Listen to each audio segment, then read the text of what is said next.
sport. Check, trade scoring, a rational activist. Others remain dormant, factual passages. Able to wage war when time call for it. Burn fire upon corporate setting his back. So let's fall forward. See the big picture. Don't get stuck on small portraits. Tap resources, your three inner forces. Mind, body, and soul working like piano chords. Linking the piece together from the root like Neanderthals. Reserving animalistic behavior when I convert into the cross satanic spiritual savior. Words that are used are the truth if I never gave ya anything else in your life. Remember words that I breathed on this mic. I print people a copy to read what I write. Tell it fast like Mach speed on a bike. Like a native chief, I speak and bring peace with a pipe. Subtle as a thief in the night with beats in a light. Check the I'm blacking out like Suburban Milosevic. Hold that, take some with you. Eternal pain when New Jerusalem hit you. Fall back, don't press the issue with script, lock, flip, check, Bethlehem officials.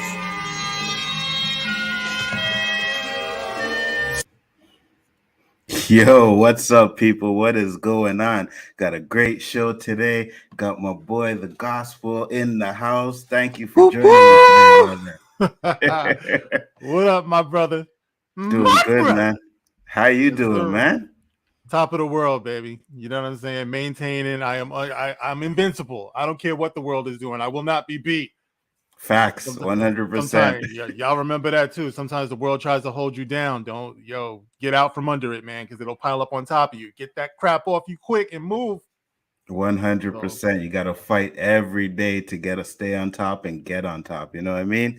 Danny's in the chat. What's up, Danny? Drop Shop, T-Vi, Terrence, David Quintano. Thank you guys for popping in. Much appreciated. Much appreciated. And like I said, it's Mark's first time on my channel, man. So I am so excited to have him on there. Had Abu Nas on, had Fatal J, and now we have The Gospel. So it's gonna be a good show, man. Got a few things to talk about. Tonight we're gonna make this a night to remember.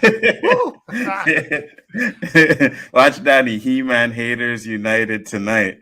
Okay, so you didn't like that He-Man shit either. Nah, man. That was garbage. But you know what? There was two of them. The one that was done by Kevin Smith, that was the trash. And it's funny because it looked good. Like I'm talking visually, artistically. But the things they did with the story was it was sanitation, bro. You know what I mean? And then there was another one that they did that was more geared towards the kids that I actually enjoyed more. Me I'm too. Like, why am I watching this? Me too. When I seen the trailer for that one, I was like, man, I ain't watching this crap either. But then I popped it on, and I was like, yo, this is a lot better than the Kevin Samuels one. I was kind of feeling it, man. And the funny thing about that one is that they did a little bit of reimagining. So it wasn't even like they stuck to everything. There was a race swap that went on in there, but it worked, man. And see, that's what we're always talking about. It's not just the representation and all that. The writing has got to be on point. Facts, 100%. And I know we talk about the race swap stuff, and I know you guys don't really agree with it. Me personally, I say I don't care. But if it's done in a way where there's no pandering, don't make me have to look. Yeah, no problem. Don't make me have to look for you, all right? Don't make me have to look for you, all right? Be in and out, be out and in. See them eyes, eh? You see them eyes, eh? Hey, boy. All of a sudden now he wants to go for a walk, right? Yeah. Oh, Dad's doing this thing. Let me go pop outside and see what's going on, eh? But like I said, man, so for me, like I said, the race swapping thing doesn't really bother me as long as it's not pandering. You know what I mean? You took a look at Gordon in the Batman movie, wasn't pandering, was done well, even though I didn't like that movie. But you know what I mean? Yeah. So for certain situations, I'm okay with it. There are certain actors that can pull that off well, though. Jeffrey Wright is one of them. Samuel Jackson, you know that you're in good hands. When he did Nick Fury, I mean, we all know what Nick Fury historically has looked like, but he just got in there and he owned it. No pandering, no condescension. He was just true to the role, and it worked. Absolutely. And that's all we're asking for. Like, just stop with the, here we're gonna check this box and just give this one to you, but there's no depth, there's no substance to the character. What are we supposed to do with that? I agree. We're just happy 100%. To be here. Yeah. I agree with you 100%. I say it all the time. Like, if you wanted to, and I know you guys don't agree with it, but I'm like, if you wanted to give me a black Clark Kent Superman, I would watch it. You know what I mean? But if you're gonna pander and make it like, hey, look, it's the black Superman, and everything has to be about him being black, then that's the issue for me. You know what I mean? Yeah. That's my problem with it. The Clark Kent thing is that's a little bit touchy for me, just because it is so iconic. You know, because it's so iconic, I would hope that if you are going to get like a black actor or something to come in, you would do something better for them. Like, I feel like they would deserve better than to step into something that is so iconic. It's going to be a distraction from your work. You know, you're just going to be known as the guy who tried, because sooner or later, you know that it's going to revert back to the historical Clark Kent. You're just going to be that guy at a certain time in history who took that role, you know, got a few people riled up, and then you were gone. Kind of like what happened with Batwoman. You know, it's like they gave it to her, now it's canceled, and she'll be lost to history, man. You know, the next time you see, mark my words, the next time you see do you see Batwoman on screen again, it'll be white. You know, so what did you do?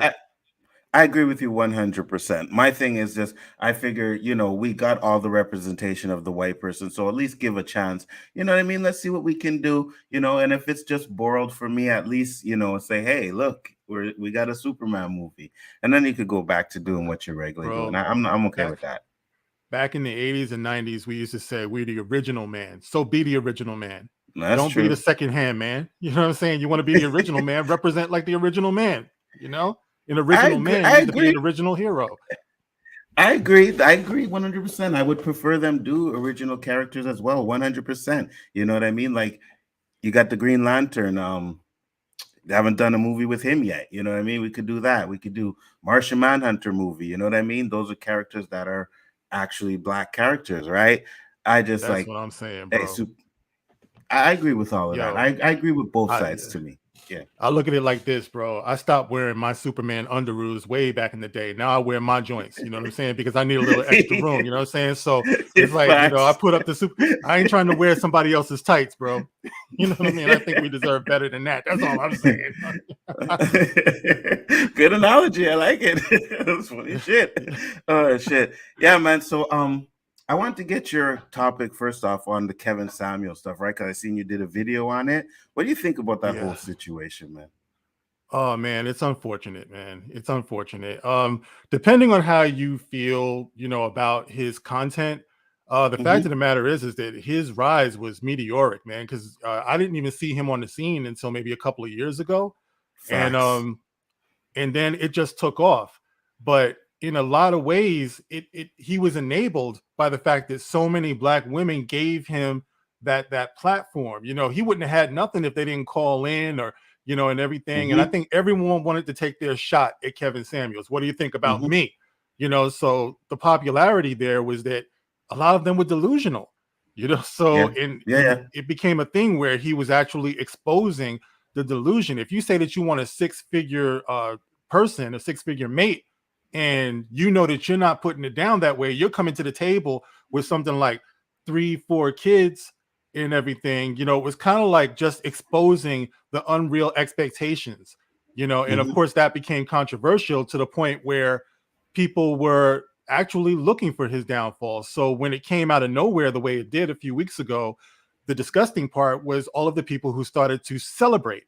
It's like, I was like, this is terrible, because I think in a way what we're dealing with in the so-called black community in 2022 is very much a breakdown of the family. It's like you can look, you know, or the family unit, you know, whatever, the family image and everything. We give happy Father's Day cards to mothers. You know, it's terrible. You know, so you see that breakdown is on display when you see our kids out in the street, which is funny because mine just went out in the street, but you know what I'm saying? He knows I'm right on the other side of his window. But anyway, you know, so you see, everyone sees that breakdown on display. So it wasn't wrong for him to highlight, like, can we get this together? Can we get our expectations of each other together? So in my video, I kind of likened it to if Malcolm and Martin and all of those leaders, Marcus Garvey, you know, all of them sooner or later, had they lived, would have had to tackle this issue. What's going on in our family? We can all point to the boogeyman, the white man, white supremacy. We can all point to that until the cows come home. But ultimately, what you do in your house with your generation that's coming up next is going to be what changes the tide. So even though I feel like his platform was more for entertainment purposes, it did serve a purpose to get the conversation started.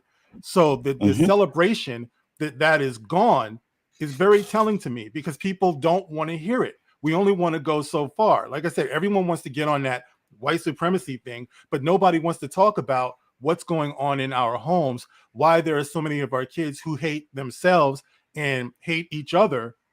You know what I mean? Where, they're gonna, what you were talking about, with the shooting and stuff like that. Everybody can agree that police brutality and everything like that is wrong, but I'd rather clean up my own backyard first. I want to talk about why we're shooting each other first. Some people use that as a deflection, but to me, that's very relevant. And I saw that with Kevin Samuels. I saw that, that danger that we just want to push our dirt underneath the rug. Now people, they're celebrating because they're like, okay, now that we got him shut up, now we can just go back to just acting like we got it all together. Donkeys. We don't, we don't want to hear anything, and that goes for any black man that's on this platform. If you tell an inconvenient truth, then you'll be the same way. Absolutely, 100%. And I've seen all these like, oh, thank God he's dead type of posts and stuff like that. And I'm like, listen, regardless of what you think of the man's opinions or whatever, he's still someone that passed away. Still someone that had a family. He never hurt anybody. And in his mind, he was helping people. So why would you celebrate his death like that? It just didn't make no sense to me. You know what I mean? I've watched some of his videos. I don't always agree with his stuff, right? And I can understand sometimes his delivery can be a little harsh, right?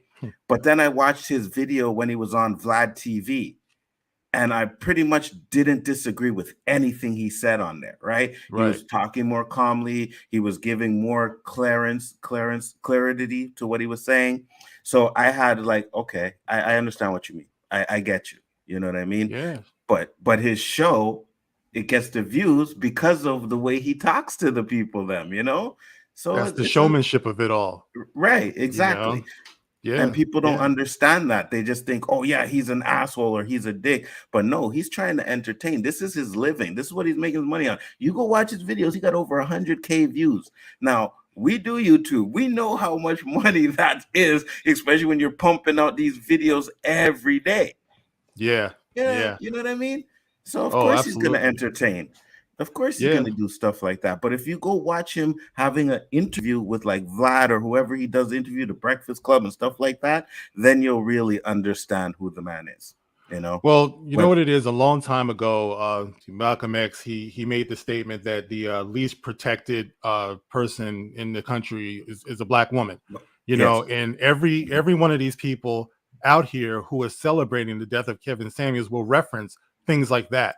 The black woman, quite frankly, is someone who should never ever be criticized. You should never ever have the spot. Mama, it's like don't criticize mama, even though most of the criminal activity that you see in the neighborhood come from female-headed households, not because they're female, just because we haven't learned how to work together to raise our children. Whether it's the man who ran away, who was no good to begin with, who was probably not even committed to her in the first place, because we don't raise our daughters to know how to choose men. If she knew how to recognize a man, then maybe she wouldn't go for the dude who's covered from head to toe in tats, you know what I mean, who's hustling. And some of those guys have a heart of gold. I'm not, saying it's like different strokes for different folks, but I'm just saying you can't get away from that reality and I remember in a very early video that I did, I read the stats of what a household looks like that doesn't have a father influence. The rate of illiteracy goes up, jail, incarceration, all of that stuff, teenage pregnancy. So you're damn right. This is something that needs to be spoken about, but because we get so defensive when someone tries to criticize our mamas and our female-headed households, the conversation is never had. So how much do we really love our kids as a community if we can't tackle that realizing what those statistics are. The statistics bear it out. It's very important. We need to have that conversation so we can make our future generation better. But the hell with that. We just want to keep them doing what we were doing. And you know what I mean? When are we going to get better then? Absolutely, 100%. You know, I don't really follow Dr. Umar Johnson because I think he's kind of a scam. His school's been coming out for like 5 years. You know what I mean? But one of the biggest issues he talks about is the Black family. You know what I mean? And how the Black family is the reason why we're in some of the situations we are there, because we don't respect it like our forefathers did, like our grandparents did. You know what I mean? So that's one of the things I've always took from what he said, man. So, hey, listen, my grandfather, my mom shows me all the time. My grandfather had something like 12 brothers and 3 sisters. They were from the old South and everything. And they used to have family meetings where they actually had books. Like, she opened up the books and showed me all their old writings from way back in the day, you know, going over finances and who might be struggling this month or whatever. And they actually made it a point to make sure that they got up together. You know, they came out of the South together. They made sure everybody was okay up to a certain point, because then they came here and went their separate ways, and alcoholism came into the situation, and it just got crazy. But when you learn how to stick together as a family, there's power in that. You know, there absolutely. is. Absolutely, 100%. You know, I was blessed. Eating my wire. Come here. But yeah, I was able to grow up with both of my parents. You know, my mother and my father, they were together until they both passed away. You know, so I was blessed. I had a few friends like that, but I can understand because I've seen other didn't have the 2-parent family and how their lives turned out so much different than mine. You know what I mean? Yeah. You know, my parents split up. You know, also, you know, it was a rough time, man. You know, going through the 80s, the 90s, and things like that. There was a lot of emphasis on, I don't need no man. I could do bad all by myself. A lot of people didn't want to work it out, man. You know what I mean? And my pops was he was a hard dude. He was a cop, you know. So, you know, I grew up with that law enforcement, you know, influence. My brother went on to become a cop as well. I said I didn't want to do it because I just knew I was a dirty cop waiting to happen. I tell people that all the time. I would have been taking money off the table. Hey. I would have been cutting deals with the suspect if she looked good. Yo, baby, we could work it out. You know what I mean? Bro, Danny showed me a picture, right, of this money that they seized, and I was like, bro, I would have, you know what I mean? I'm making something like $40,000-$50,000, and I'm looking at a table full of like Benjamins and all that stuff. I'm going down, bro. I'm going down like Rolls Royce, like Mary J. Blige. I'm going down. It's over, bro. But see, that's what a lot of these cops need to be honest with themselves before they take the job. It's like, don't take the job if you know you're going to be whooping some ass. If you know that you don't like Black people, you know, if you know that you got a short temper and stuff like that, why would you put on a badge? If you know that you're scared, why would you put on a badge? You know, that's why I do have respect for a lot of cops, because the good ones actually do want to help people. Yes. You know what I mean? And it's the bad ones and the culture that they come up in, I think that it gets it all twisted. Right. And that's the thing, right? Because all we see are the bad ones. There's a lot of good cops out there. You know what I mean? We talk about that all the time. Even though on the OOC, like, one of our things is going after cops. You know what I mean? But Danny always comes on, and he breaks it down. He's like, so and so. So let's say there's a case where we're like, you know, maybe, you know, the cop was wrong. He'll come on and say, no, the guy did this, and I understand that, and he'll break it down for us like that, right? Or if the cop was wrong, he'll say, yeah, you know, that's kind of messed up situation. So, but we all know that there's great cops out there, and it's just the bad ones as a minimum. It's minimal, but they're showing them the most, you know. So yeah, I just think it's rough to do that job for something like 20, 30 years. That's a long time to be seeing the worst that people do. You would have to be inhuman to not get bitter. You know, I used to do security, you know, back in the day. I did retail security. I was an undercover detective at a department store at the time. And I whooped the shoplifter's ass because I was just tired of the crap every day, you know. And then dude tried to run, and you know what I'm saying? It's like back then I was a lot younger, so I had to chase the dude and everything. And I was like, I cannot believe You made me chase you all the way out here in the parking lot. You're gonna have to get these hands, bro. You know what I mean? And it was just, and I was like, but I was just security. I can only imagine what it would be like to be a cop and constantly see dudes out here, you know, whipping their kids and, you know what I mean, and doing all types of crazy stuff. After a while, it gets to you, man. You know, you go on Punisher mode. Absolutely. And you would have to be an insensitive, like, dude, like I was gonna say motherfucker, but you have to be an insensitive motherfucker to go through that for 30 years and not feel a way about it. You know what I mean? Like, you go into a person's house and you see a man beating up on his wife and the wife's all bloody, like those kind of things, you know. And like, if I'm not a cop, I seen that on the street, I'm jumping in. You know what I mean? Like, yo, I'm not gonna let no man beat up on no woman. So imagine you're an officer and you have to go by the law, and you know you want to beat the shit out of this man for what he did to his wife and kids. You know what I mean? Yeah, so, and then there's the culture that we have now where we're maybe like about 30 years in on this hip hop culture. And hip hop has always been anti-establishment, you know. But like I said, probably back in the 80s, the 90s and stuff, we did have more of a sense of growth and positivity.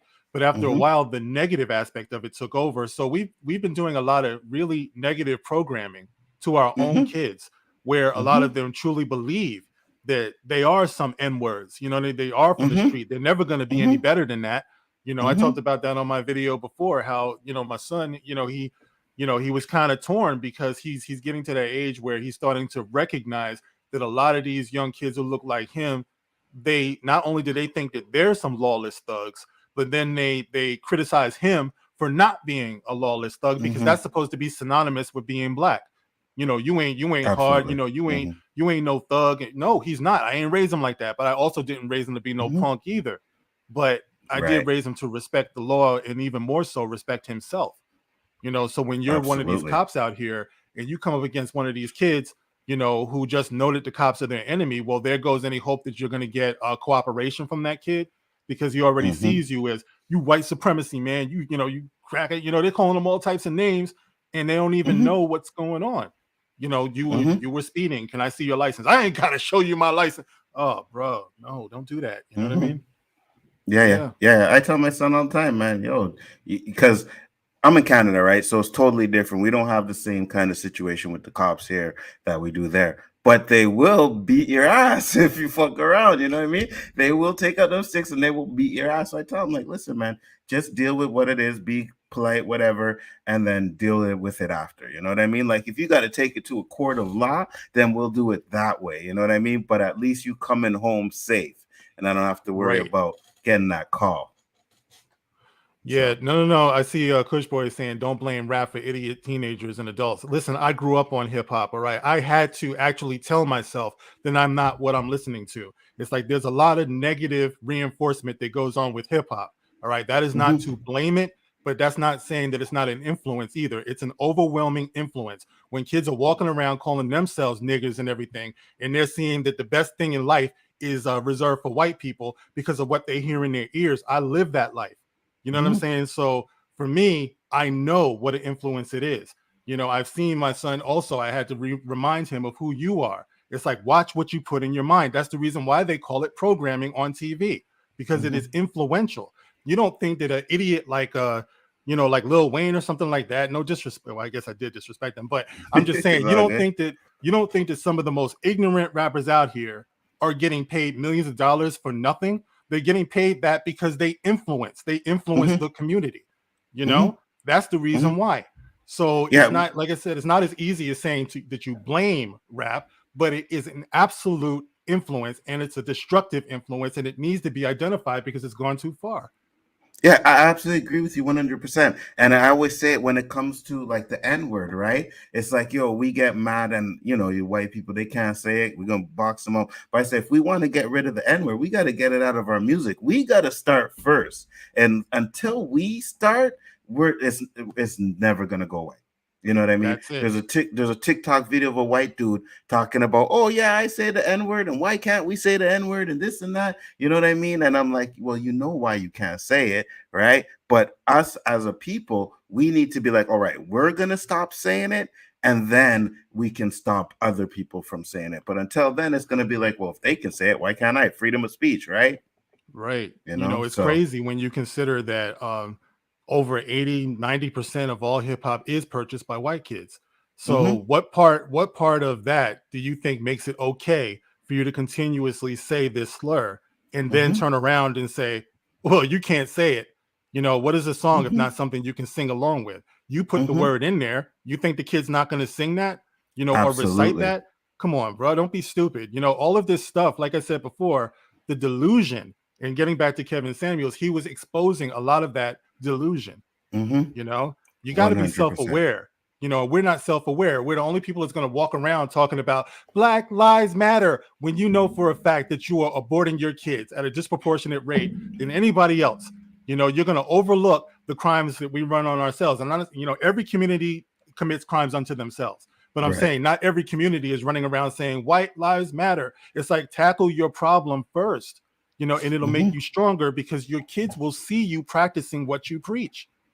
And that's the most important aspect of it. The kids have to see it, because we already got damaged. We already were scarred, and we have to overcome this. But the kids can actually be, as much as they can be negatively influenced, they can be positively influenced. And that's where we come in, if we could just get out of our own feelings. Absolutely. Ashley the Widow said, let's not forget the suburban Black women. I think we are lost in the shuffle sometimes because the focus is on urban areas, but some of us do live in the country, so it's a different dynamic.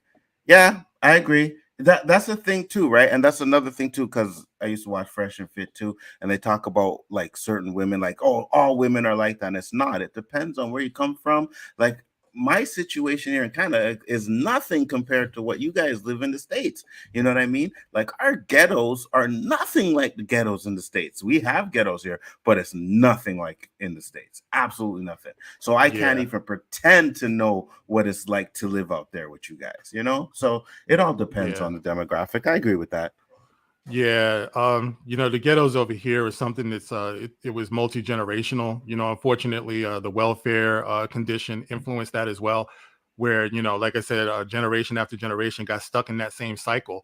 And when you start to believe this is your home, like I said, once again, you got brothers out here who are I think it was Onyx back in the day that used to say, I pledge allegiance to the United States ghetto. You know what I mean? And it's like, yo, that's not what you want to do. Mobb Deep said the same thing. And I loved all those groups. Actually, I knew a lot of them. You know what I mean? The kid from Onyx, Fredro, used to cut my hair back when I had hair, Oh, yeah? So, yeah. He was a barber, Okay. But that's what I'm saying. As long as I'm alive, I'm going to live illegal. And when I get it, I'm going to put it on my people. I mean, come on, bro. So, like I said, we have to be a little bit more self-aware about, what's going on. And as far as, Black women are concerned, my mom is one of the finest women that I know, just because I saw how much she had to come through. She went back to school, she teaches, she's a professor. My sister is a lawyer, an author, all types of stuff. And, so, and a mother, also my sister married, shout out to her. She don't watch me on here anyway, but, but, yeah, but there's a reason for that. We both respect what we do a lot, and we both have very, very strong opinions. She's very much feminist, and sometimes, even though we get into it and everything, she knows where I'm coming from. I have the utmost respect for her and for so many women who are out here, and I just want to see them win, man. You know what I mean? Absolutely. And no matter what my criticism is, I really do hope that comes across. At the end, I don't want to, like kick off like Kevin Samuels and people are like dancing on my grave. It's like something got lost in the sauce when that happens, Absolutely. 100%. And to go back to a little bit to what you're saying, there was this TikTok video that I found where this Black one was talking about, and that's what goes back to the influence, right? She's talking about how these female rappers are talking about going out there, shaking their booty and doing this and that, but they're married. You know what I mean? They're talking about going and doing this to man and doing that to man. But in the real life, they married and happy with kids. Once again, selling an image. You know what I mean? I think, Beyonce says something like, my persuasion can shape a nation or something like that. It's like they know how these little girls, they're desperate for role models. They're desperate for someone to show them the way to be in this world. And they latch on to people like Megan the Male Horse or Megan the Stallion, whatever she calls herself, you know, and it's a shame because a lot of these people are artists and they're probably good people. Like you said, they're probably a wife or whatever. But when you sign that dotted line, you know, in the music industry, you're going to be what they tell you to be. Absolutely. Nicki Minaj was from, she didn't grow up too far from me. I think she was in Southside Queens or something. And she wasn't like that. You know, when she was in the street, when she was rhyming and stuff, she was just another, you know, Elle used to say around the way girl, you know, just doing her thing, a little tomboyish. But once she signed the dotted line and she got on, that's when everything happened. You know, all of the over sexualization and the racy lyrics, she can rhyme better than that, you know, but that's her image. Yes. So, you know, so we think we're keeping it real, but we're not. We're just being programmed by an industry. We're being shaped by a media monster. And then we wonder how things happen, like this shooting at this supermarket, because by the time all of this is through, we're a disposable people, because you have people on Twitter who are asking, what good are Black people? You know, I actually saw that. You know, I think I highlighted it on Twitter. You know, yeah, someone was like, name something that any Black person has ever done. In 2022, really? You're going to ask something like that? But it's because they have to push back against a, like I said before, a media monster. You know, you get on Twitter, you have all of these people who are posting pictures of or videos of Black people doing ignorant stuff, world star hip hop, you know, just nonstop, you know, Black people doing ignorance, doing craziness, you know. So, of course, I think it's almost logical that everybody else is going to sit back and say, what good are Black people anyway? You know, I mean, weak people. I'm not saying everyone would feel that way, but it's all too easy. And we feed into it the more that we put these things out on social media. We're the ones who are behind. I mean, those of us who are doing this, we're the ones who are behind that type of shooting, where this guy goes in and says, I'm just going to shoot up a bunch of Black people because he doesn't see their humanity. Well, you know, why is that? We're producing this, man. And I was going to say too, right? Because I remember when I was growing up, used to watch all these shows about New York. I was like, I am never going to New York, bro. You know what I mean? Because that's what we see here. It's like we didn't see the good stuff. We didn't see people chilling. All we saw is, oh, this person got shot. Black person lost they took his shoes, Jordans and stuff like that. And I just be like, yo, those people out there be wilding. But when you grow up and get older, you realize that, well, it's not like that. You know what I mean? Yeah. You don't mess with people, they won't mess with you. Simple as that, you know? So that's the perception that it is out there. And it's still like that today. It's still like that today. You know, that's why Black Panther to me was such a great movie, because it showed us in such a different light, bro. You know what I mean? Kings, queens, we weren't hoes, we weren't pimps, we weren't this. And that's why I really think that's why it's still in my top 5 for that reason alone. Yeah, I mean, there was always a couple of ways to look at that movie. I remember talking about it. There is the Marvel fan, where you're going to be an objective person who's going to say, well, what kind of Marvel movie was this? You know, you judge it as a superhero movie, and then you judge the phenomenon, you know. And I remember doing a video about that, because a lot of people couldn't get past just the mere fact that it was a movie. So, you know, there was this pushback on it because, oh, come on, it wasn't all that. I've seen better. Civil War, no, Winter Soldier was better. No, that's not the conversation we were having. We're having the conversation of the phenomenon and what it actually means to people. You know what I mean? I remember saying, let people have what belongs, you know, or what it means to them. You know, don't deny that. You know, you can be critical of the movie. I was critical of the movie as a comic book fan. You know, it wasn't the best comic book movie. Absolutely, it was enjoyable. It was enjoyable, you know. But at the same time, the cultural phenomenon that it was, especially in this environment that we have now, where everyone wants to be a Black version of this, a Black Superman, you know, a Black, you know, James Bond and everything. Michael B. Jordan was tapped to play just about everybody who had previously been white, you know. But then you had Black Panther, which was just what it was. You know, it was a superhero who happened to be Black, happened to be African, whatever. And there was honesty in that. There was credibility in that, you know, and that's the reason why I feel it's a massive mistake to not go on with the character, to recast it. As painful as it is to lose Chadwick Boseman, the character is larger than that. And once again, the phenomenon is larger than that. You know, so I've said often that, you know, it's just Now they just made it another. It's like Good Times without James. You know what I mean? It's like, Yeah. Okay, now they're stuck in the ghetto. Now we're gonna explore the wonderful world of Wakanda. Well, guess what? That's not the Black Panther story. It's just not. Yeah, I agree. So And we had that discussion on your show, and I was like, yeah, I think you should recast him. It's been long enough. You know what I mean? We need to get the character of T'Challa out there. Yeah, people are going to compare, oh, he's not as good as Chadwick Boseman was, and I get that. But at the end of the day, it's not about him. It's about the Black Panther character, right? Look what it did for the first Black movie to ever make $1 billion. You know what I mean? The first one. And you had like Tyler Perry movies where, Black people eat that stuff up, but those movies were never enough to make $1 billion. And this superhero movie came and did it. So I don't know why Marvel didn't just say, you know what, let's recast, Yeah, I mean, listen, if they're as committed to it as they say they are, because when you hear, Ryan Coogler and all these people talking about it, what's her name, all these people, they're like, yes, we just want to honor Chadwick. We just want to, make something special and stuff like that. Well, if you really understood what your movie was and what the phenomenon was, and actually what Chadwick Boseman himself said, as well as his brother, is that they did acknowledge that the character was very important. So if you really believe that you want to honor this concept, then you get yourself committed to not just replacing him, but finding the best possible one and giving giving this thing the best possible chance they have. Meaning your writers commit themselves to, everyone's got to be at the top of their game. It can be done. You can't tell me that there's no more talent, and like he was the chosen one, and after him there'll be no others. You know how many hungry Black actors there are out there, but there's only going to be one per generation? Yeah. That in itself is an insult. Absolutely. 100%.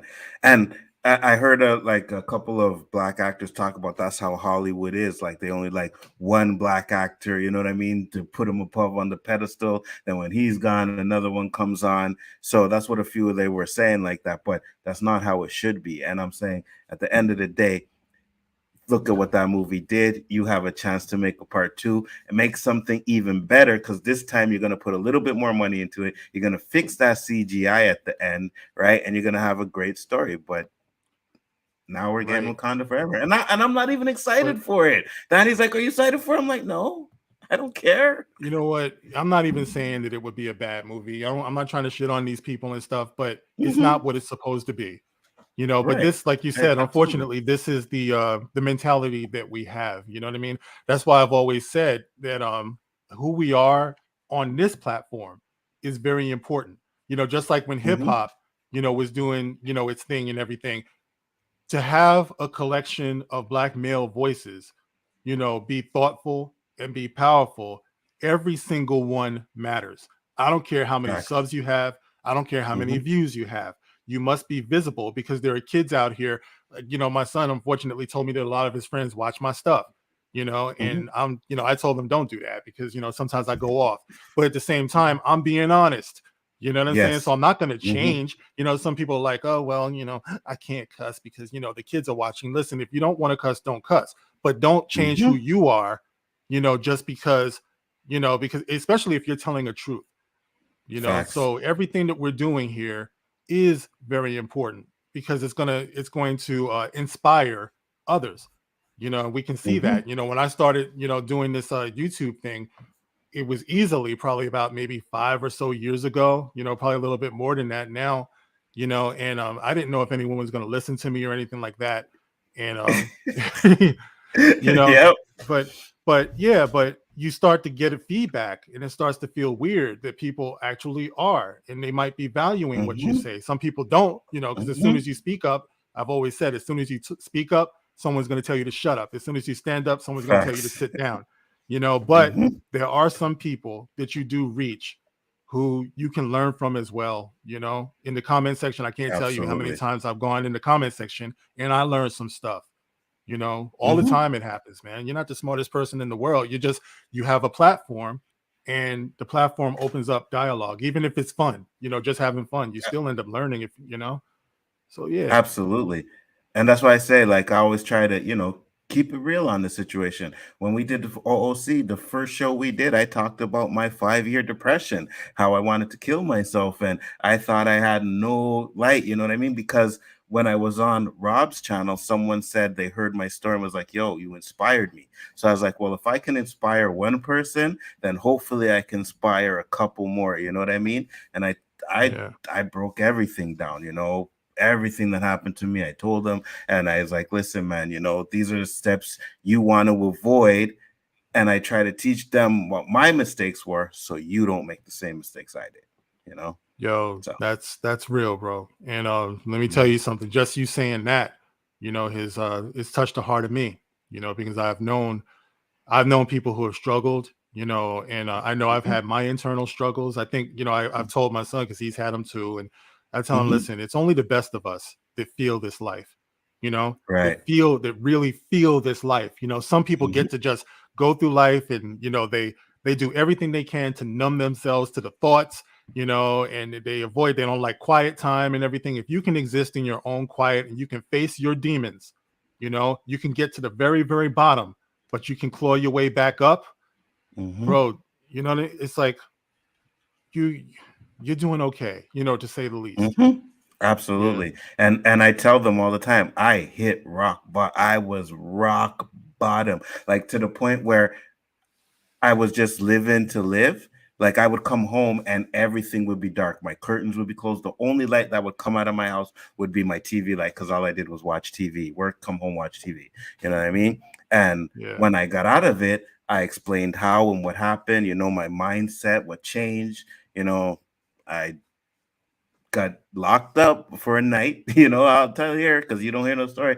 Got locked up for a night because I was stalking my son's mother, because that was one of the reasons why I went into depression. My mom died, my dad died, my dog died, my house burned down, and then she left me, all in the span of like 7 years, right? So I was stalking her. I was like, yo, she's gone. I didn't know what to do. She had me arrested for a night. I got locked up in the jail. And when I was in there, they brought this dude in, and this dude was screaming and he was crying and all kinds of stuff. Like 5 hours later, cops came and said, oh, we're arresting you because the girl died.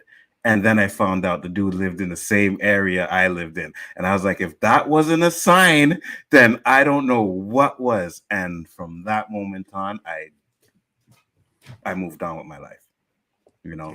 So sometimes it takes something like that. Sometimes you may need to get professional help. You know, my only thing is try to stay off of the drugs that they give you. You know what I mean? But get professional help or whatever to get out of it. But I don't deal with the drug thing.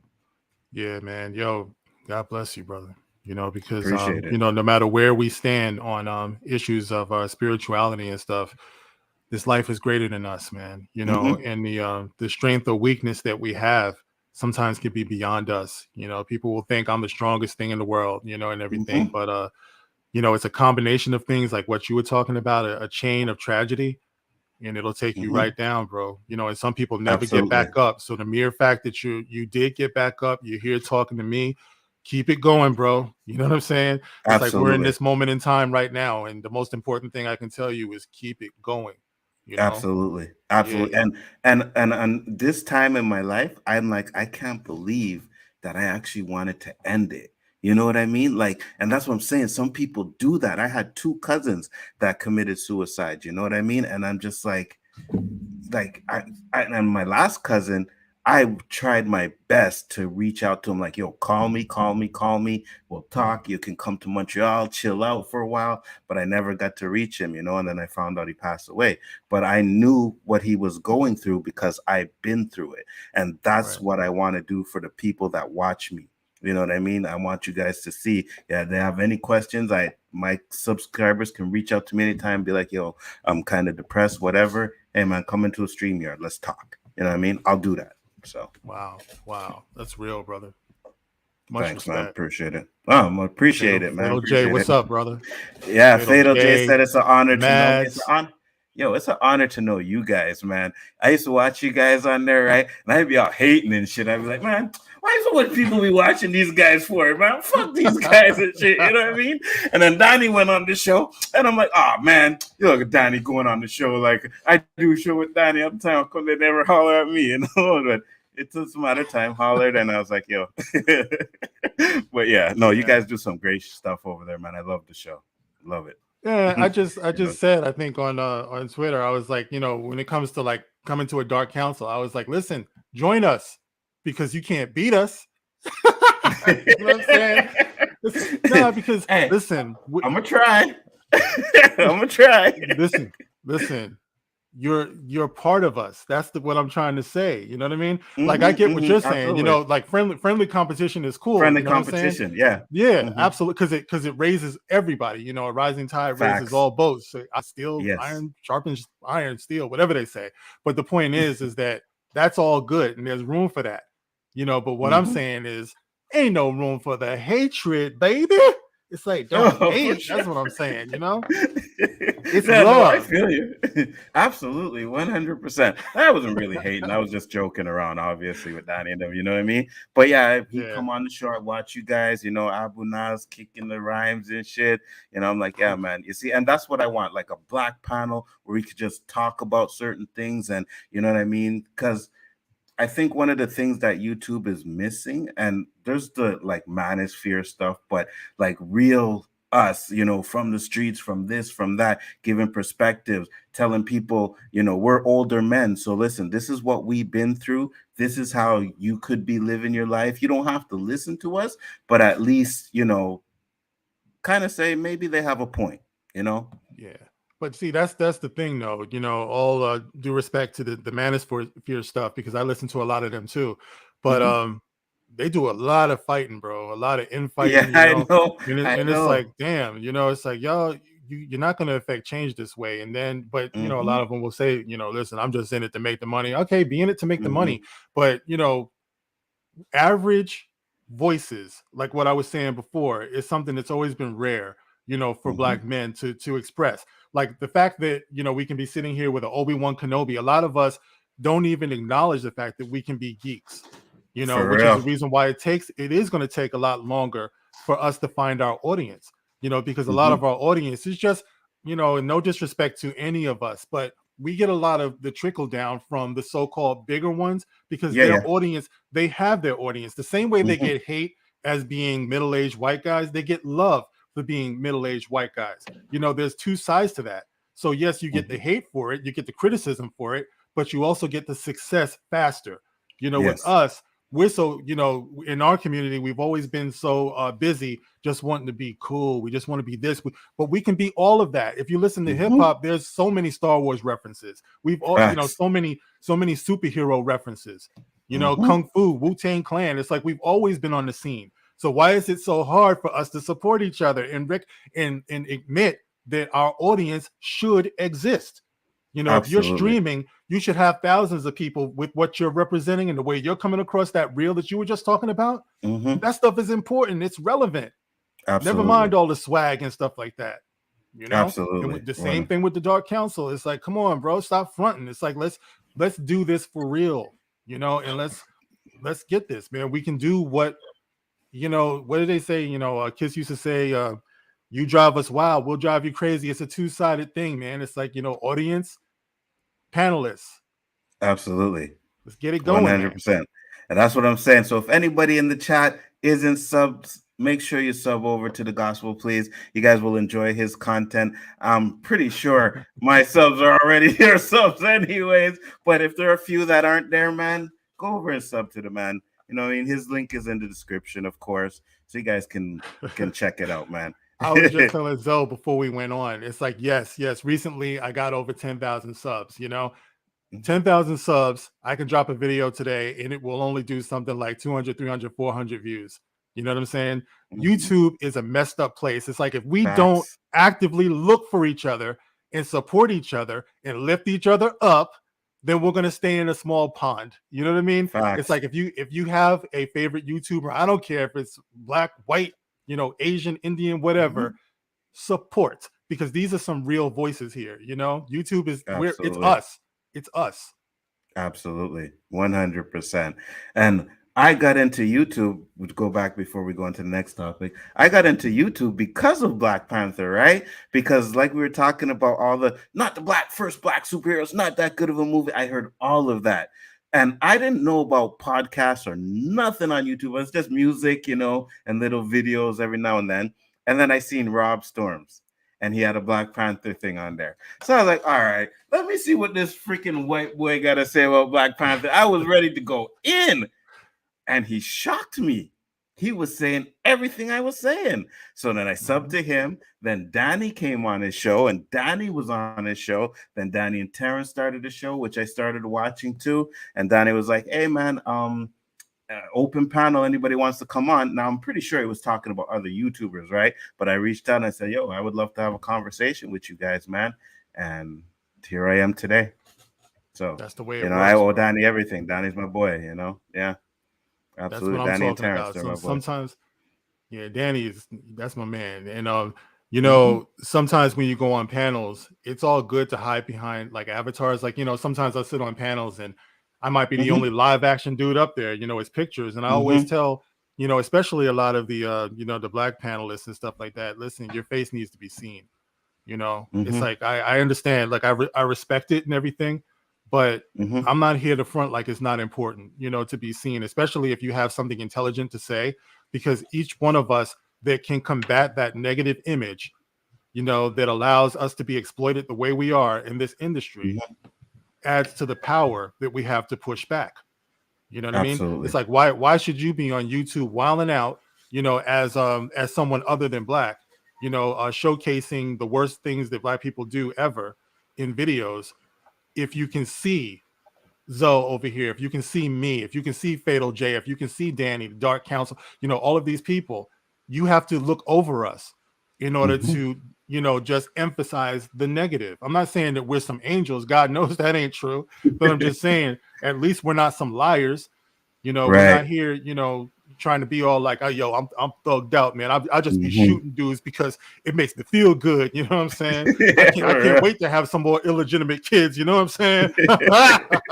I slapped the hoe. No, it's like, you know, our lives mean something. Our loves mean something. That's why I talk about my son the way I do. That's why Mm-hmm. he stays over my shoulder right there, you know, to Mm-hmm. remind me and remind everybody else, you know, what's truly Facts. important.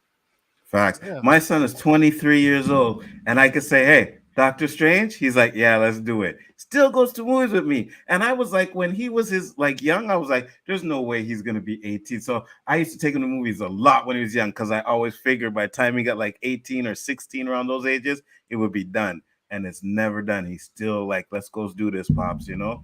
And I have that type of relationship with him, and I would never want to change that. You know what I mean? And that's why I Yeah. say it's great to have that father in a kid's life, because he ain't out there running the streets doing bullshit. You know what I mean? Yeah. So And try that's a my beautiful best. thing, man. Yes. Facts. 100%. So now, what do you think about the shooting, the Buffalo shooting? I want to hear your thoughts on that one. I know we Yeah. touched on it a bit.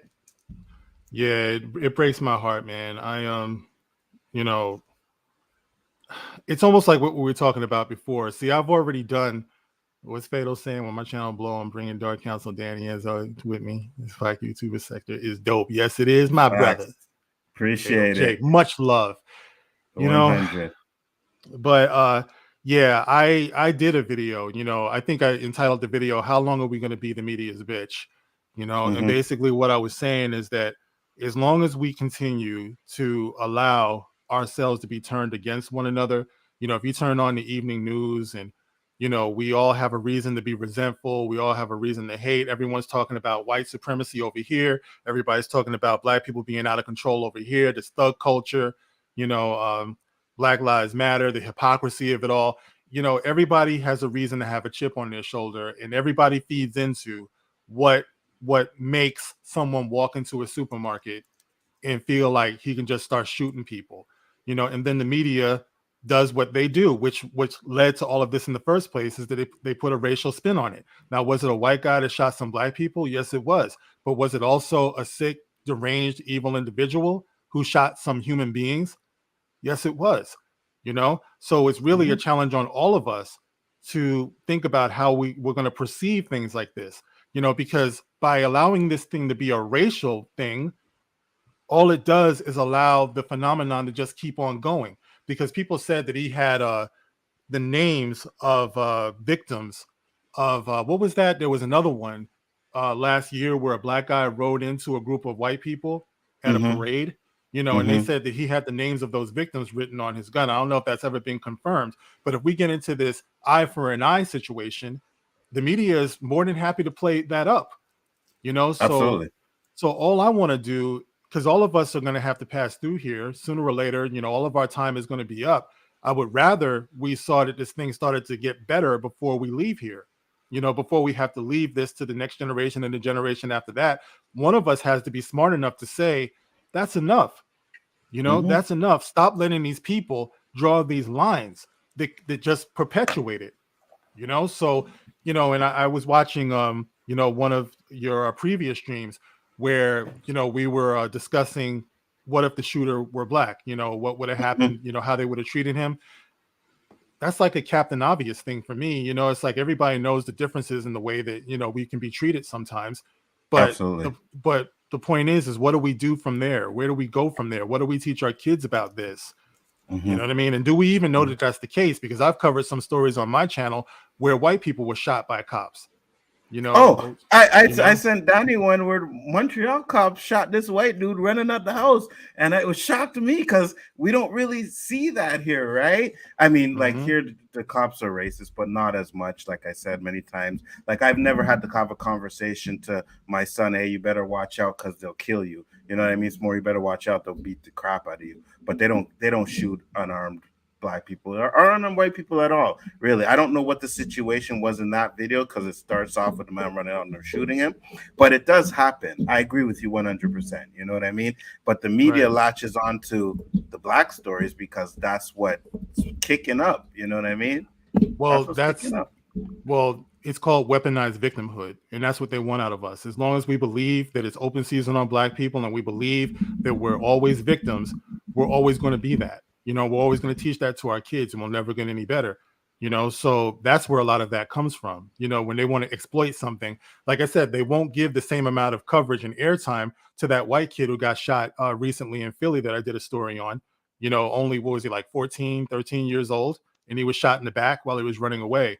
The media won't talk about that the same way they'll talk about, a black kid who gets shot. It's just the games that they play, And Danny, there's no police hate here. I come from a law enforcement family. I won't do it. I refuse. So I ain't going down that road. Everybody who knows me knows that I love my brother, and he was a cop. So yeah. And we tell Danny all the time, we don't hate the cops. You know what I mean? But I think some of the things that we talk about at least need to be discussed. You know what I mean? Like we need to have these discussions because if we don't have these discussions, nothing's going to change. We got to talk about these things. You know what I mean? Well, and where the discussion begins for me, the discussion begins with me. Be lawful. Number one. Okay. That's where you start. It's like, you see me as I'm sitting here, the beard all getting fluorescent and everything. It's like, I was always big and tall. I was always big. I was always tall. I was always black. If it was open season on black people, I would have been one of the first people shot. You know what I mean? It's like I was raised by a law enforcement family. And the first thing I was taught was to be responsible for yourself in your own conduct, and what you're supposed to do when you are, or if you are approached by law enforcement. You don't go in, cussing and throwing up your hands and saying, going in your waistband and all that stuff. That's a good way to get yourself on your back in the street bleeding. It's like, be smart. If you really believe that it's open season on black people, why aren't we acting like it? Why are we still doing dumb stuff to get ourselves in a position where we can be, it can have a bad outcome? You know what I mean? It's like, I agree with you 100%. Yeah, I agree with you 100%, but it's not always our fault, though. You know what I mean? Sometimes we can comply and we can still end up dead. You know what I mean? So how often does that happen? Eric Gardner, Sandra Bland, George Floyd, like, you know what I mean? Like, it's interesting you should name those people. Now, they didn't deserve to die. Okay, let's start off by saying that they didn't. But I did a video about Sandra Bland when that happened. All right. And the first thing that I was saying to myself, it broke my heart because I was thinking to myself, had I been in that car with her, I would have told her, baby, please calm it down. Stop. I would have too. You know what I'm saying? It's like she was wilding out on the side of the road. Now that cop didn't shoot her in the street. Okay, some people have convinced themselves that's what happened. All right, she got taken in because she was being belligerent, and the cop was being an idiot. She was taken in. She called her family several times. Her family did not come. You know, her family didn't bail her out. She was in that prison cell, and now it's only a matter of opinion what happened to her. Yeah, all right? We don't know what you happened. know, and I hate that thought. I hate that thought. You know what I mean? So this is what I'm talking about. She didn't have to be there. You know, if I'm with somebody that I love, I'm telling them stop. You know, stop. No, I agree, because I've had a friend like that. He was very confrontational, you know, like we went to Tim Hortons, like Dunkin' Donuts up here, get some food. Cops walked in, right? They were behind us like they were getting their food, but the minute we left, they followed us, stopped us like a block away, and then he was just going off. What the? And I'm like, bro, like if you keep talking, we are going to be here a lot longer than we have to be. You know what I mean? So I agree with that. But at the same time, with the Sandra Bland thing, I think that cop got a little bit too excited first. Like he was like literally because she was smoking a cigarette in her car. That's what it was about. You know what I mean? So at the end of the day, I think there's two sides to each story. And I do think that sometimes we go a little. There was a shooting that I said the other day. A cop shot this black man, right? Stopped the black man in the car, said, "Don't get out your car." The black man got out his car, started asking him questions, and then the black man started to run. Now, I don't think he should have got killed, but at the same time, I was like, well, you acting kind of shady, bro. You know what I mean? Like, you acting kind of shady. So that was the issue that I had. So I think we do have problems where we do things to escalate situations where we can get out of it. But I also think that there's times where even though we don't, we still get that bad end of the stick. Yeah, you know, and it's hard because you know you have to wonder which came first and everything. Now, you know, that whole aggressive. I mean, just like anything else, you're gonna have good, you're gonna have bad.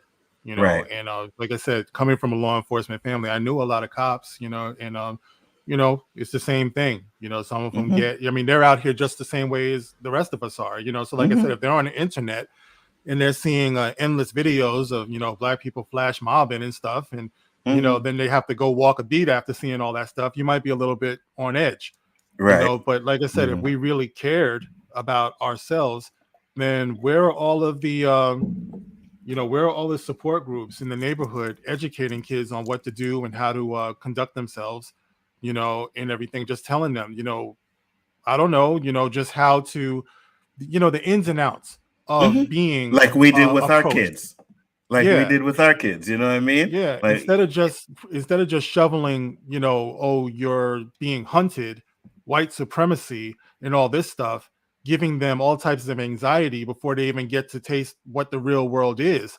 It's a self-defeating prophecy. You know, if you grow up believing you're a victim, what is outrage? What is outrage if you never had expectations to begin with? You know, I told my son, you got to start with being lawful, because if you're not doing the right thing, who are you to expect that good things are going to come to you to the point where you can be effectively outraged? You can be outraged when you know that your rights have been trampled on, you know. But if you know that you were being ignorant, you were being this or that, even though you don't deserve to be beat, you don't deserve to be killed, you started off wrong. You know what I mean? And you have to be smarter than those other people. You just can't be like, yeah, well, they were doing it and they said no. You have to challenge yourself to be smarter and to be better. Absolutely. It makes you stronger. Absolutely. Yeah. You always have to be smarter than the cops that are, no offense, Danny, but you have to be smarter than the cops that are stopping you. You know what I mean? Like, I used to remember them big old football parkas that used to have those winter jackets. You used to see them big old like 3/4 length jacket. I had a Raiders one. You know, cop stopped me one day and was like, "Hey, you fit the description." And I was like, "Okay, yeah, whatever." Gave him my Medicare card, whatever, this and that. Searched my name, and then he was like, "Oh, your team's." No, he said, "My team is the Giants." And at that time, we had just got the Giants quarterback. So I was like, "Oh, we just got your quarterback. We're going to be, you know, killing it this year." You know, the man gave me back my Medicare card and let me go. Yeah. because he knew I'm a Raider fan. That's why I'm wearing a jacket, you know. So he's like, all right, here's American card. Let me go. That's what I'm saying, man. It helps if we can. It helps to remember that we are all human. And one thing that I think a lot of us share is that we do want to go home. You know, a lot of us, you know, we just want to go home, man. We want to go home if somebody loves us, even if there's nobody there, if it's the dog there, you know, I don't know, you know, if the TV's waiting for you, something. It's like you just want to go home to your comfort zone. Nobody wants the drama, you know, and those people who do want the drama are the sick ones. They're the twisted ones, you know, and I believe that we outnumber them as people who are well-adjusted, who just want to live, man. You know, that's all it is. I don't expect for everybody to love me. I did a video about that a long time ago. Nobody has to love you. That was the title of the video. Stop looking for a smoking gun. Oh, you must not like black people. You must not like women. You must not like gay. They don't have to. They don't have to. Yeah, just live your life. If they, all you can ever hope for is that people just leave you alone. Absolutely. You know, I won't bother you. You don't bother me. I'll be lawful. I won't do any dumb stuff out here. And let's just keep all the drama to a minimum. You know, but the problem is that we have people who have made big money off of the drama. If it bleeds, it leads. That's what they say, right? So that's it, man. You know, they're really manipulating a lot of this stuff. I agree with you. 100%. You know what I mean? And it's to keep us divided. You know what I mean? Keep us not, like we said, the family aspect, keep us focused on other things than to building our family. Because a black family, you know what I mean? You can't beat that, bro. You can't beat that. That's a solid foundation. You know what I mean? That makes sure that the kids have a solid foundation, which means they can get a better education, maybe a better life and stuff like that. And it's like, we need to fix that. That's one of the biggest problems we need to fix in our community. 100%. Yeah. Why not? You know what I'm saying? It's like, why not? Because if, like, we all know by now, if you don't start with yourself, then you can't expect anyone else to respect you or anything like that. You got to get yourself straight first. That's why I don't engage in a whole lot of the that whole white supremacy thing and wanting to point, and all that stuff. It's like, bro, I just want to fix me. You know what I mean? I just want to make sure that I'm okay. That's all, Absolutely. 100%. Seen K-Dot popped in, Tony Robinson. Mads asked what happened to Jason Miller. Yeah, when I first started, I used to call myself Jason Miller, right? Because I just made a YouTube account, put Jason Miller. Then I started commenting. Then I went on the streams. Danny's like, hey, what's your name? It's Jason Miller. All right, Jason, whatever. So for the longest time, people were calling me Jason Miller until I got on Rob's and I told him my real name. He's like, okay, well, I'm going to start calling you real name. And my name's African, right? So the only reason why is because it's spelled NZO. People are going to butcher my name, especially if I'm writing the comments. There's going to be like Nzo or Nzo or whatever. So Jason Miller was fine. But I know that my name, African name, I should be using that name, right? Because that's the name my parents gave me. They gave me that name for a reason. So I'm like, yeah, so that's my shit. So that's what I'll be using. So now, let's get into some Star Wars Kenobi. What are your thoughts? I know you saw the trailer.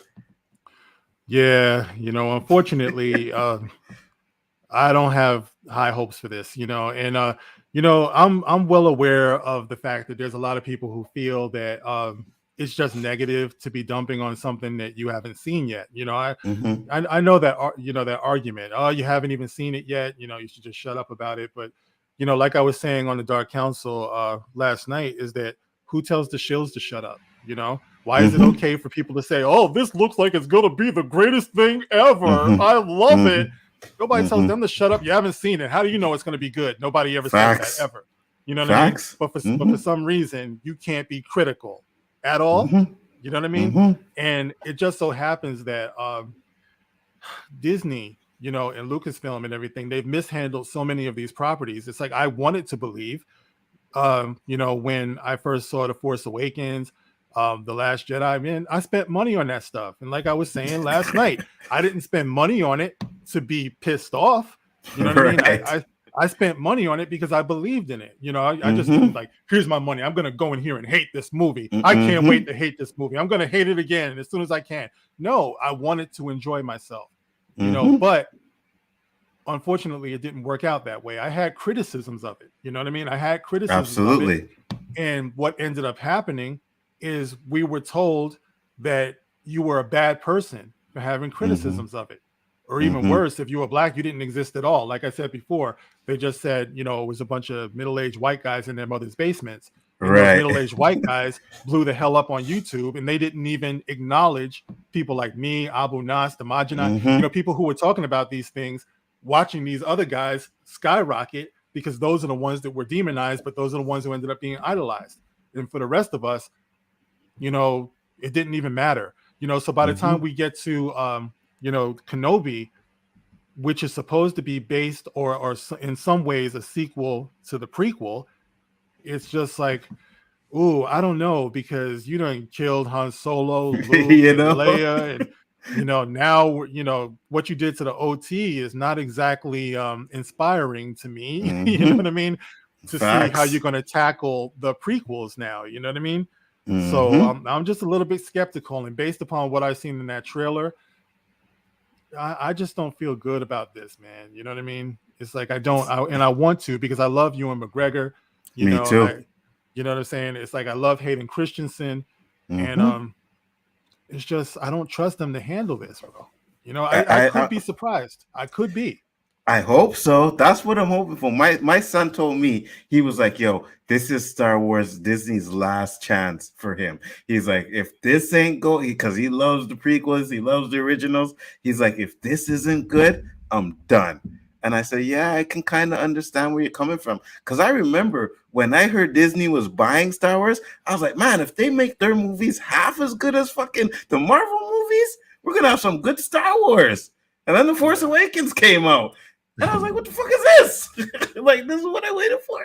I was so excited. And then I saw the movie and I was like, Yeah, I mean, The Force Awakens, I was going to forgive it, you know, because actually Rey and Finn were not insufferable. You know, they were okay, you know, and but there was that one point that you came to and you were like, wait a minute, there's a whole lot of similarities between this and the in the OT. You know what I mean? Facts. Like, there's too many parallels right here. You know what I mean? Facts. But and then you're always waiting for Luke to show up. You know, for the whole thing, you're waiting. So you want to believe that the best is ahead of us. Then Han got killed. You know. You know, like, if he's really dead, this means that there'll be no reuniting our big three. Facts. You know? And I think The Last Jedi solidified that, because I was still hoping, okay, well, Han got thrown over into a ditch. Maybe he was caught or something like that. Maybe he'll turn up. That wasn't the case. And not only that, but The Last Jedi, Luke was terrible. You know, I think at the time, my something like 8-year-old son, maybe, he turned to me and said, Dad, why is Luke acting this way? You know? And I was like, I don't know, son. I don't know. You know, don't look at the screen, son. Don't look. You know, they killed him. Yeah, you know, plus he really liked Finn. I mean, I told those stories before, how they completely just betrayed everything, you know. And you know, for those people who, you know, there's a lot of people who was like, well, they gave Luke a character arc. What the hell was the original trilogy, if not a That's what I'm arc, saying. you know? That's what I'm saying. You took everything that Luke, Han, and Leia learned from the fucking originals and threw them down the toilet. Han went back to smuggling. Really? Yeah. It's like we haven't seen these characters in decades. We hadn't seen these characters in decades. One of the few scenes that they had between Han and Leia in decades was, you've done something new with your hair. You know what I mean? Like, are you insane? Like, why would you write a line of dialogue like that? Okay, we know she wore the buns, but even in the sequels, Empire Strikes Back and Return of the Jedi, she wore her hair different. So why the hell would you be saying this after decades? You changed your hair. Facts. That was just terrible, bro. Facts. That was terrible. So like I said, the whole, based upon that, you see I'm wearing the OG Soilo, you know, from like way back. Shout out to EVS, you know what I mean? Because, you know, we all got started back then. Like I said, he went meteoric doing his thing, and, you know, big shout out to him. But, you know, that's what it was, you know, and it was just, I don't know, man. Like I said, it's just too much bad blood. You know, and all of the insults, and, you know, I watched The Mandalorian. You know, I tried to get into The Mandalorian, and there was a lot to like about that for me. You know, did it violate some of the lore and everything? I know it did, But at the end of the day, I'm always like, is it entertaining? You know, I've said that a million times. If I'm being entertained, sometimes I can overlook certain things, you know. Right. But when they brought Luke back and we all got excited about that, we were even insulted about that. You know, you had Pablo Hidalgo come out and he was teasing people for having an emotional response to it when that's what it was in there for people to be emotional. Facts. You know, but they made me feel stupid because I'm on a stream crying. You know what I mean? I actually was crying, you know, because I was thinking about, you know, all of the times with my brother who since passed away that I would have loved to have shared that with him, you know, and everything. So that's what got me emotional. That's what these things mean to people. Facts. You know, so when you come behind that and you try to make people feel stupid and you don't even know, some people, Star Wars theory, he beat cancer, you know, being able to hang on to Luke Skywalker. And you're teasing this man because he's crying about something like this. You know, after that, I was like, you know what? Fuck Disney Star Wars. You know, it's like, you know, this is going to be the reward that we get, you know. Plus, when they went and fired Gina Carano, when I was following that story, so I knew everything that she was saying, and it wasn't anti this or anti that. So now you're lying on top of everything else, you know. So I was just like, yo, this is just too much. Absolutely. Yeah, we say it all the time that she did nothing wrong. You know what I mean? And then they just fired her like that, you know. And then you got what they did to Han, Luke, and Leia. Mandalorian was the best thing that they've done. But even for me, that was like, it's okay. But the best episode is the Ahsoka one and the Luke one for me. You know what I mean? The rest is just like, it's okay. So now I'm looking at this and I'm just like, I don't know, man. I don't know. Darth Vader and Luke and Obi-Wan are supposed to have a second fight, and I'm like, why? Why? We don't need them to have a second fight. Yeah. See, that's a bad sign for me right there. You know, because to me, that's just gimmicky.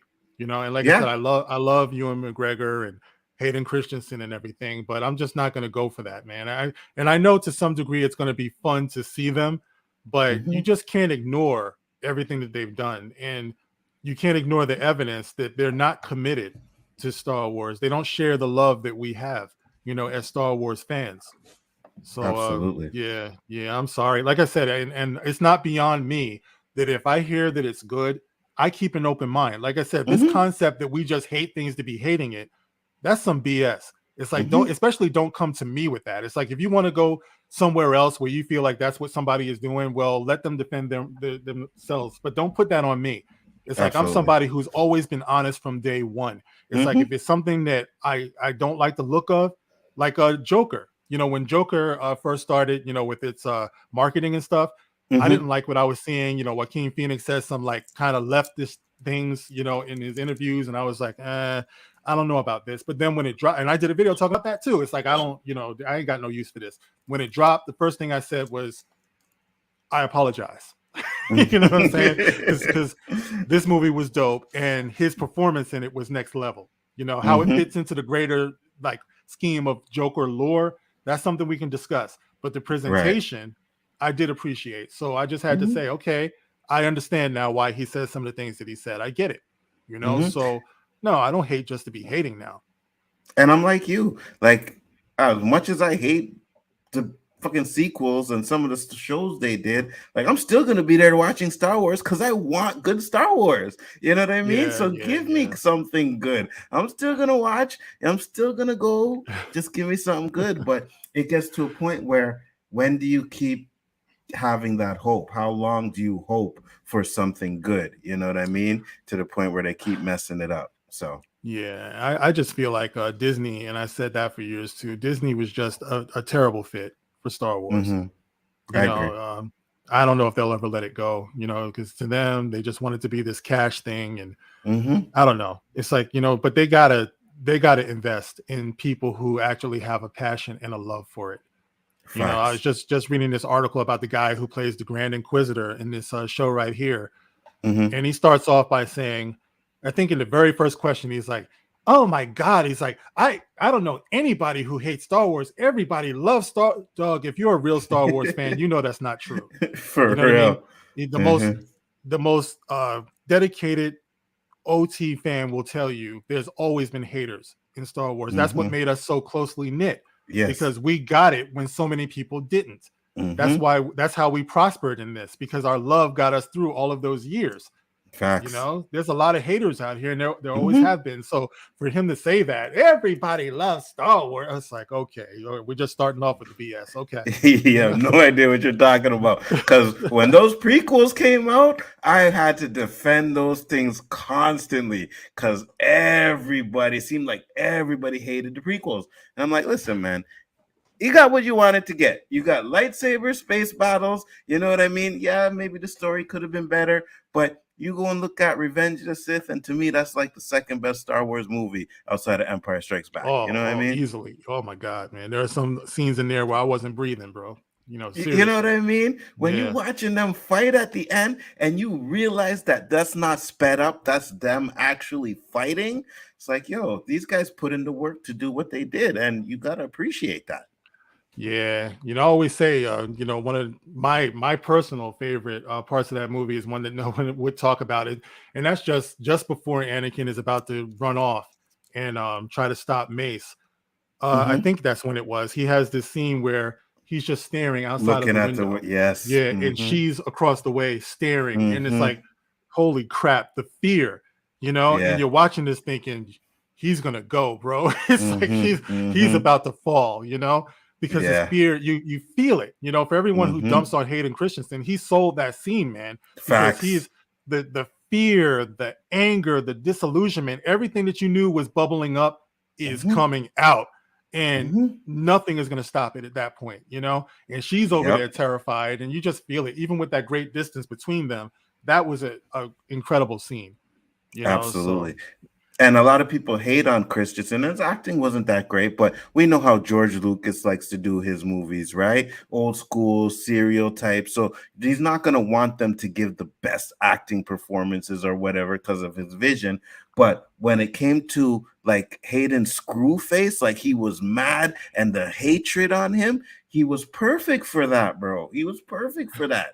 Like he was. The way he looks at Obi-Wan at certain points, and you're like, yeah, it looks like you hate him for real, So I enjoyed that.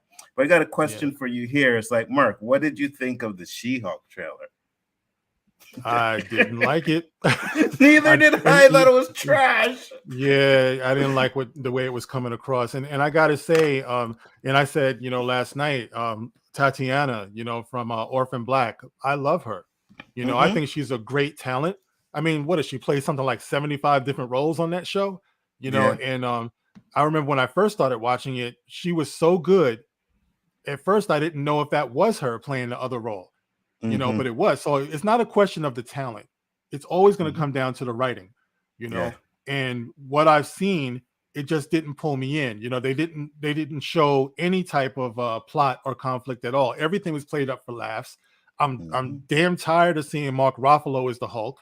It's like, I want the Hulk. I want the Hulk's face. I want Hulk smash. I don't want to see digitally altered Mark Ruffalo.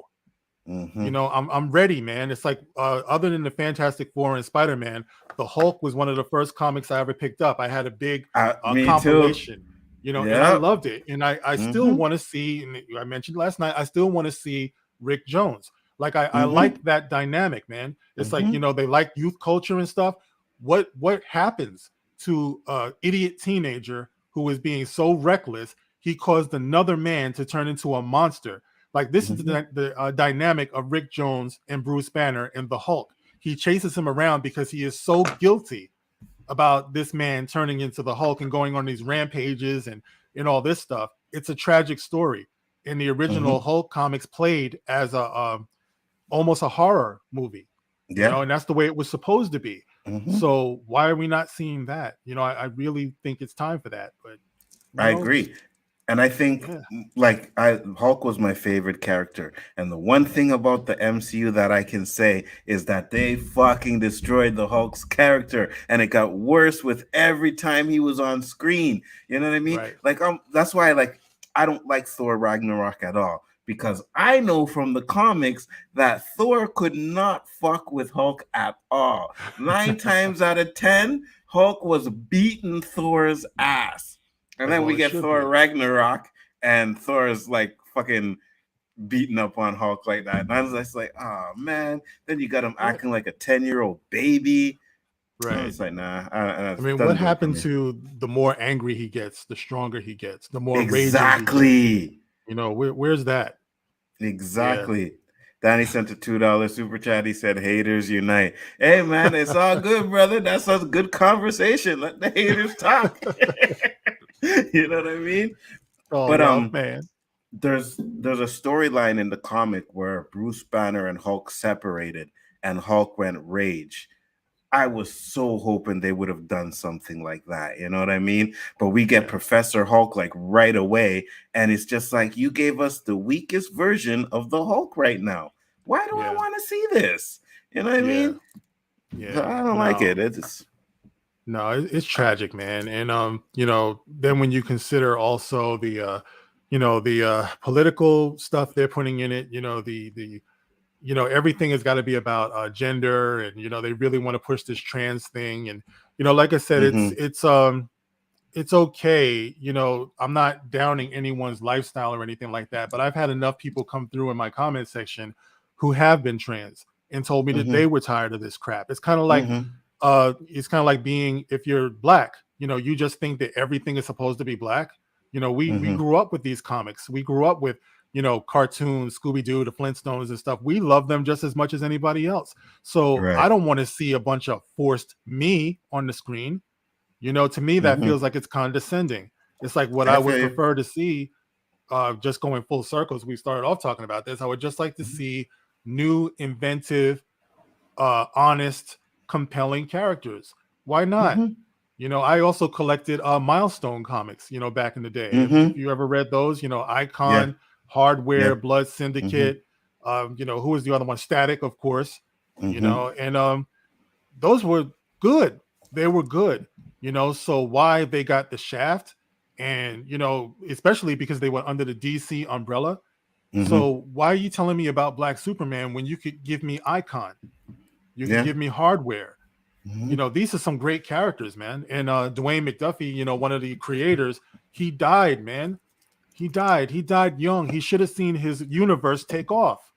Right. But it's, you know, it's about the money. You know what I mean? They don't think that these characters would make enough money for them to do it. But I say, you won't know unless you do it, right? Well, what do we you learn don't from know Black unless Panther? You try. Yeah. What do we learn from Black Panther? If you give people something that's honest and something that's good, people will love it. And I'm not just talking about black people. You know, I hear people say all the time, well, I don't think that's for me. I think it's for a black. No. Is Superman just for white people? No, we grew up loving it. You know, you give people something that's good, people will love it. People love 100%. Blade. Yeah. You know? Not just black people. And even like we said when I was on the show, it's like you had white little kids wanting to be Black Panther for freaking Halloween. You know what I mean? Like that's great. I'm like, yeah, let's do that. We need more of that, right? You know how many white people out here are watching this now want to be me? Come on, bro.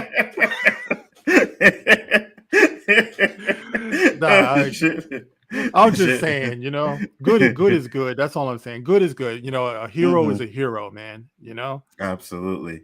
Danny said Professor Hulk was created to set up She-Hulk. He is training She-Hulk, and I don't think it would work if Banner would try to train her. I get it, but you know, he's still the Hulk. He's still been dealing with the Hulk for how many years now. So he could still train her even if he was not the Hulk. But I guess the training that he's given her, because it looks like at the first time she changed, she hulks out and she, you know, goes crazy. So I guess the training that he's given her is how to mend the two, which is probably going to show us how Hulk and Professor Hulk came around. But I don't care about Professor Hulk. I want to see, like you said, Hulk smash. You know what I mean? I want to see Hulk help the Avengers like they did in the cartoon, right? He turns to Hulk, he kills the bad guys, and then he fights the Avengers. You know what I mean? Because that's Hulk. That's how Hulk always been, you know? They treat it like it's a throwaway line when Hulk reverts back into Bruce Banner. When Bruce Banner says, how bad was it? You know, that's a tortured man. You know, he doesn't know what he did. You know, did I kill somebody? It's like you have to represent all of that angst, all of that regret, all of that fear. yeah, that's a complicated man, like Shaft. He's Yeah. a complicated man, and that's the way it's supposed to be. He's supposed to be complicated. There shouldn't be a whole lot of comedy there. You know what I'm saying? And I'm all for comedy. All Marvel comics, a lot of it did, especially under Stan Lee, did have a lot of lighthearted stuff. But that Hulk character, yes. Yeah, no problem. He said he wasn't really excited for it either. Yeah, you don't have to. All right, I'll come in and talk to you when I'm done. All right, just take it easy. Bring it here. I remember on the those ledge. days. I'll be off soon, son. All right, love you.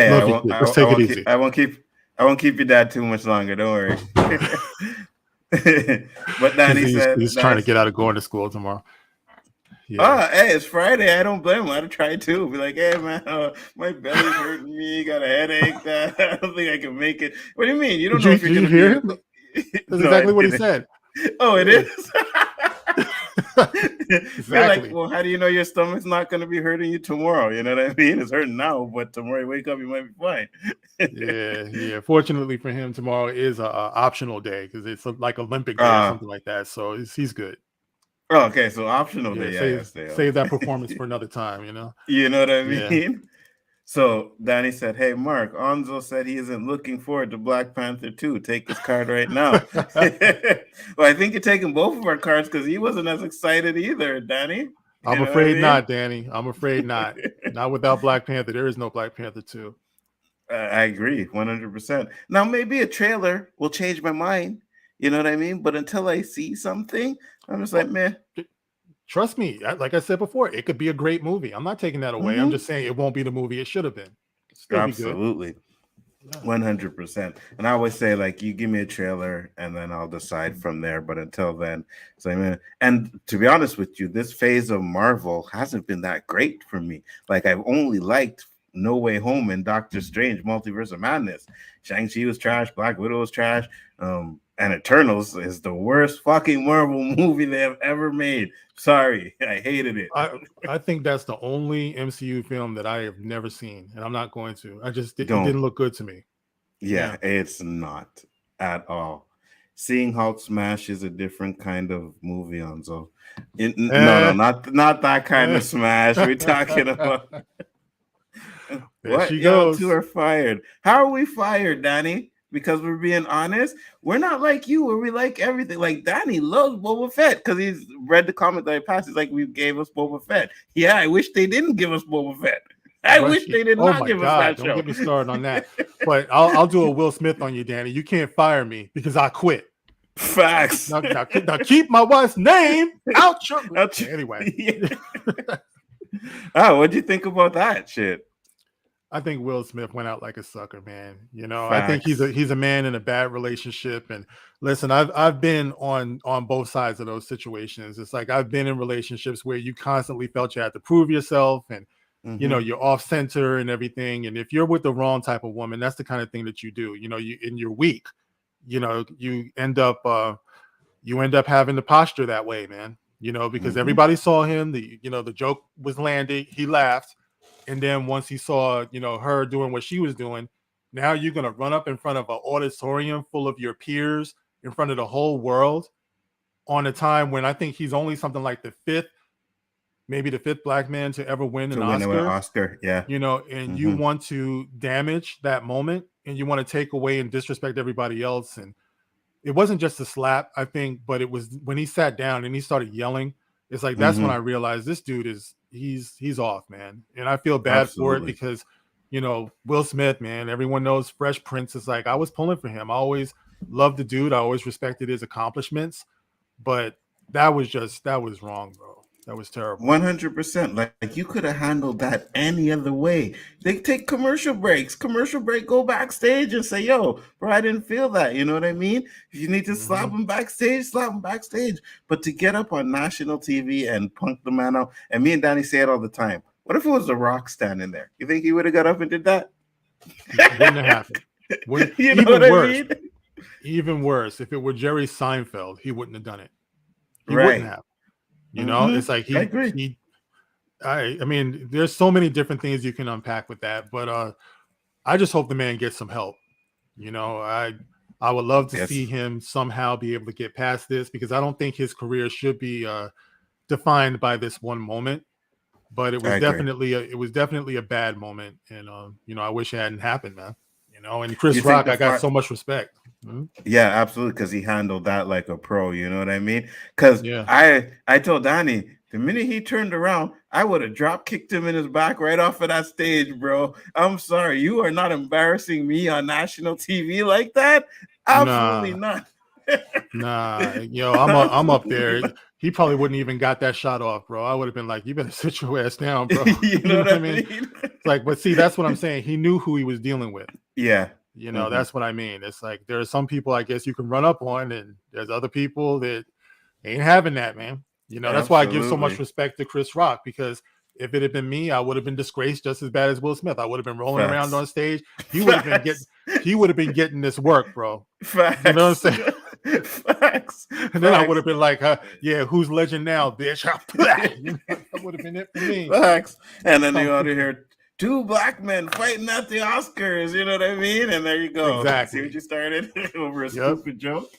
Hmm. Danny sent a $5 super chat. He says, "See, all saying M'Baku and Killmonger couldn't pull off the Black Panther.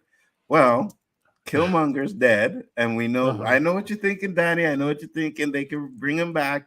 I always said if they did, he would have to take more than a movie to be redeemed. I don't want to bring him back. It's like, hey, let's bring you're the Black Panther now. You know, M'Baku. I guess he could do it. We'll see." But it's Yeah. T'Challa, you know what I mean? That's who It's we want to T'Challa's see. story, bro. Yes, he could do it. He could do it, but it's T'Challa's story. And as for Killmonger, I keep reminding everybody that that wasn't just, you know, like bad skin he had. Those dots all over his body was from kills, man. You know, you can't kill that many people and think there's any redemption that way, you know? Especially like you said in the course of one movie. Right. You know, you got a lot of making up to do. You got a lot, you know, it's going to take a whole lot of cream to get rid of all those dots, bro. You know what I mean? Absolutely. And I say, Danny says, you know, they redeemed Bucky. Yeah, Bucky was assassin. He killed a lot of people. I get it, right? But Bucky's redemption was over movies. It was over time. So if they did something like that with Killmonger, I'd be able to accept it more than to them just bringing him back and say, "Hey, guess what? You're going to be the new Black Panther now. You've changed, right?" And I'm like, Wait, no. was that Danny's point?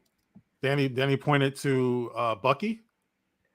Before Danny, he says, yeah. is that the best you can do, Danny? You serious? Okay, let me just point out. Like maybe I'm wrong, right?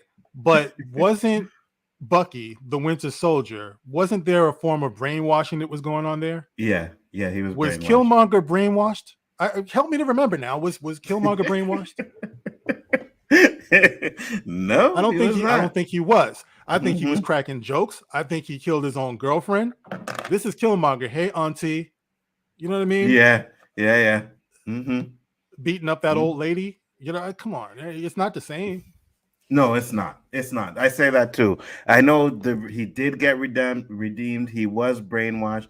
I think they can do with Killmonger, but like I said, it has to be over multiple movies. It can't just be. He's done too much garbage, too much shit for them to just bring him back and like, hey, you know, you're redeemed now. No, you got to do that over a course of movies for me, or else it's just not gonna work.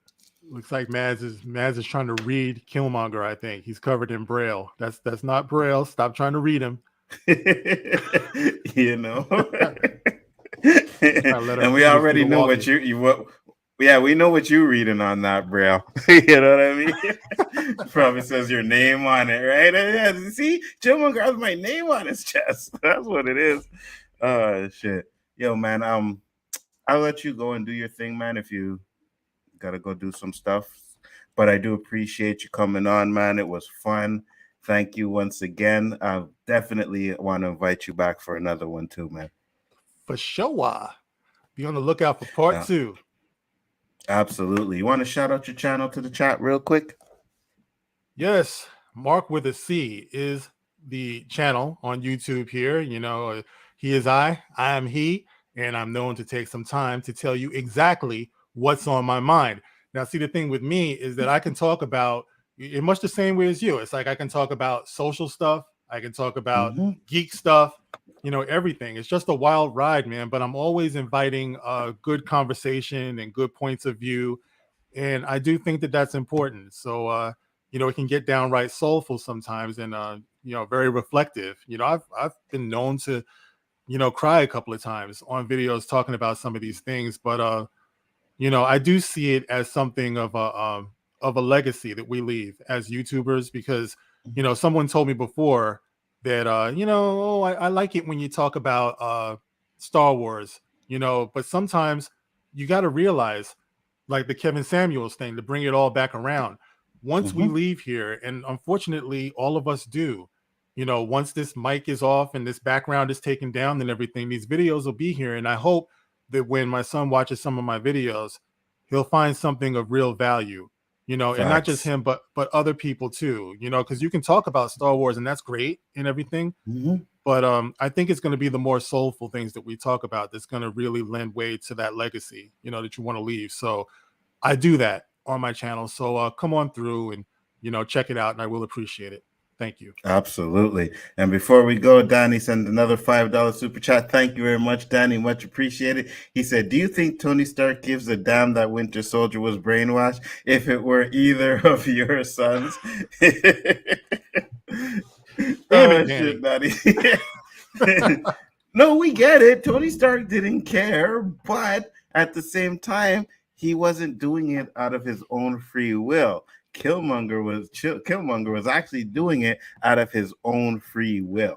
You know what I mean? And reveling in it, making jokes. You know what I mean? Like, there's got to be some consideration for that, Danny. If one person is brainwashed or whatever, you got to consider that to somebody who's just like, hey, I'm just going to be killing people and all that. So that's all I'm saying. I get it. But listen, I want to just thank you for the invite. This has been a lot of fun. Thank you so much. Thank you to everybody who is in the chat. Thank you to everybody who watches the replay. Support this man right here. He's doing great work.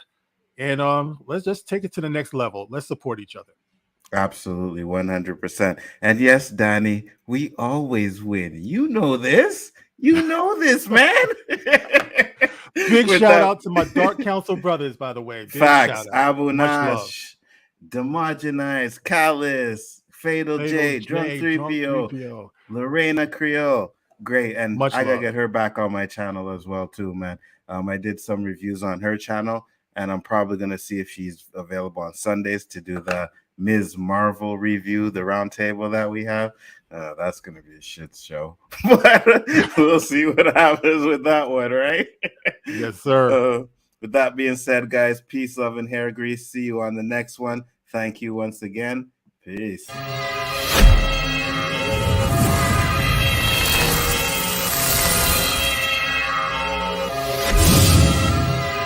Brainstorming, brains stay pouring all over the court. Check your trade scoring, irrational activists. Others remain dormant, factual passages. Able to wage war when time call for it. Burn fire upon corporate setting his back. Sun is fall forward. See the big picture. Don't get stuck on small portraits. Tap resources, your three inner forces. Mind, body, and soul working like piano chords. Linking the piece together from the root like Neanderthals. Reserving animalistic behavior when I convert into the cross satanic spiritual savior. Words that are used are the truth if I never gave ya anything else in your life. Remember words that I breathed on this mic. I print people a copy to read what I write. Tell it fast like my speed on a bike. Like a native chief, I speak and bring peace with a pipe. Subtle as a thief in the night with beats in the light. Check the I'm blacking out like Suburban Milosevic. Hold that, take some with you. Eternal pain when New Jerusalem hit you. Fall back, don't press the issue. I see you, brother. I see you.